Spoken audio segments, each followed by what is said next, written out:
আসসালামু আলাইকুম। ডক্টর মোহাম্মদ ইউনূসের সরকারকে নিয়ে অনেক বেশি প্রত্যাশা ছিল, আশার জায়গা ছিল। জানি না সেই আশা প্রত্যাশার জায়গা দিন, দিন মানে সেখানে আঘাত লাগতেছে বারবার।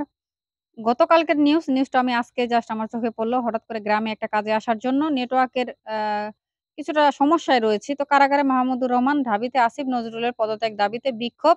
আমি একটু যুগান্তরের পত্রিকায় দেখতেছিলাম। এই যে দেখেন যুগান্তরের পত্রিকায়। তো সেখানে আসিফ নজরুল উনার পদত্যাগ মানে উপদেষ্টা, আইন উপদেষ্টা তার পদত্যাগের দাবিতে বিপ্লবী ছাত্র পরিষদ এর যে ছাত্ররা তারা বিক্ষোভ করেছে।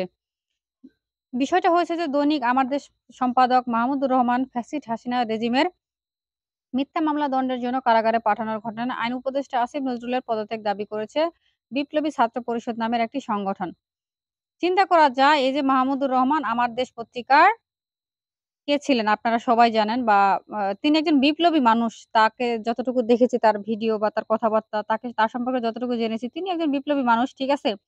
এই মানে যুগে, যুগে সময়ের সাথে, সাথে কেন জানি বিপ্লবীরাই বেশি ঝামেলায় পড়ছে এবং এই আইনগত ঝামেলায় পড়ছে।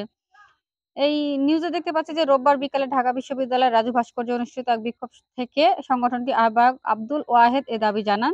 এ সময় বিপ্লবী ছাত্র পরিষদের সদস্য সচিব মাহিয়ান ফারদিন সিফাত, সাইদ আহমেদ, আব্দুল সালাম প্রমুখ উপস্থিত ছিলেন সেখানে।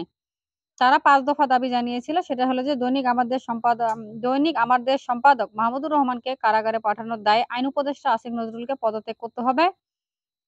দ্বিতীয়ত ছিল মাহমুদুর রহমান সহ সব মজলুম সাংবাদিক, লেখক, রাজনীতিক, আলেম ও ছাত্রদের মিথ্যা মামলা ও ফরমাশি রায় বাতিল করতে হবে। যদিও মানে অন্তর্বর্তীকালীন গভর্নমেন্ট আসার পরে কিন্তু যত ধরনের মিথ্যা মামলা এগুলা কিন্তু প্রত্যাহার করার প্রতিশ্রুতি তারা দিয়েছিল, অনেক করেছে।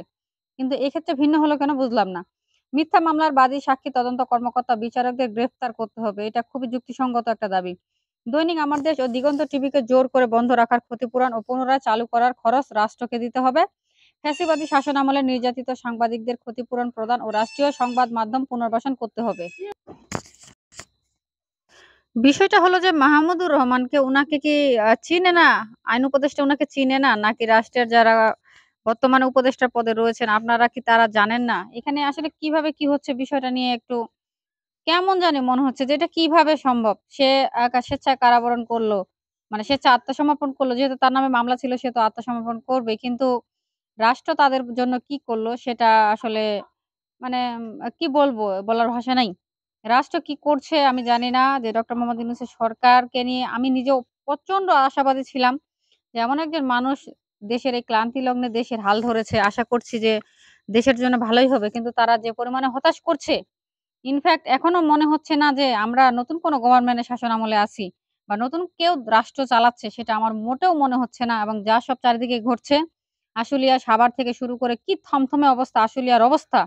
শিল্প কারখানা বন্ধ। গতকালকে ৩ জন স্পটে নিহত হয়েছে। এগুলা যে মানে সারা দেশে যা পরিমাণে যা শুরু হয়েছে, দেশের আপনি বিদেশ থেকে কি অর্জন করছেন, কি আনছেন সেটা বড় বিষয় না। দেশের যে শিল্প খাত ধ্বংস হচ্ছে তাতে কি অর্থনীতিতে মানে বাধা পড়বে না? অর্থনীতির ঘাটতি হবে না? অর্থনীতিতে বড় বাধা আসবে না? তাহলে দেশের এই শিল্প নিয়ে যে শুরু হয়েছে, শিল্পকে ধ্বংস করার যে একটা পায়তারা শুরু হইছে। মানে এটা কিভাবে কি করতেছে আমি আমার মাথায় জাস্ট আমি পাগল হয়ে যাচ্ছি এদের এই নিউজ দেখে। এগুলো খবর দেখে যদিও আমি এই মুহূর্তে ঢাকার বাইরে আছি। থাকলেও নিউজ তো কম বেশি দেখাই লাগে যেহেতু দেশে বসবাস করি। এই নিউজগুলো দেখার পর আসলে মানে খুবই খারাপ লাগে, খুবই খারাপ লাগে। বিষয়টা খুবই খারাপ হইল।